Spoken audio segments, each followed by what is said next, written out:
Hello everyone.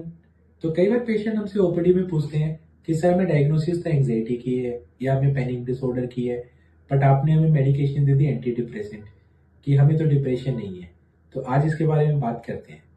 तो जो anti depressant जो ये नाम है, ये नॉर्मली थोड़ा एक मिसलीडिंग नेम है, क्योंकि they are not only medication for depression, but वो एंजाइटी में भी हेल्प करती है, जीएडी में भी हेल्प करती है, वो आपको पैनिक डिसऑर्डर में भी हेल्प करती है, वो आपको ओसीडी में भी हेल्प करती है, वो आपको इम्पल्स कंट्रोल डिसऑर्डर में भी हेल्प करती है। तो anti depression medication is just a terminology जो दी जाती है, but they help in all different sort of illness. और उसका रीजन क्या है? क्योंकि नॉर्मली ब्रेन के जो सर्किट्स हैं हमारे, they are involve in all this illness.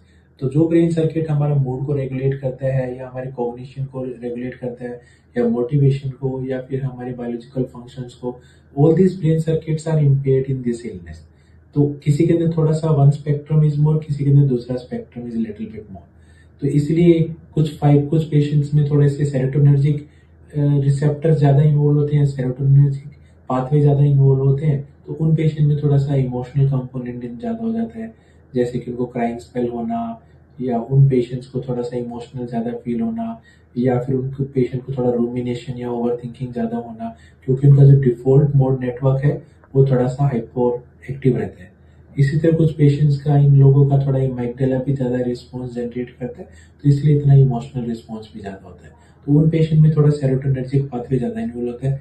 इसी प्रकार से कुछ पेशेंट जिनके अंदर थोड़ा सा फॉरगेटफुलनेस या जिनके अंदर थोड़ा सा कंसंट्रेशन इश्यूज या थोड़ा लेथार्जीनेस या थोड़ा सा मन करने की लेटे रहना या lying down on the bed, उनमें थोड़ा सा नोड एडिनर्जिक सिस्टम ज़्यादा इन्वॉल्व होता है। इसलिए उन लोगों को नॉर्मली जो फियर एंड फ्लाइट रिस्पॉन्स होता है कि एकदम से सडन स्टार्टल रिस्पॉन्स होना या एकदम से थोड़ा पैनिक होना, ये सिम्टम्स थोड़े मोस्टली ज़्यादा इन्वॉल्व होते हैं।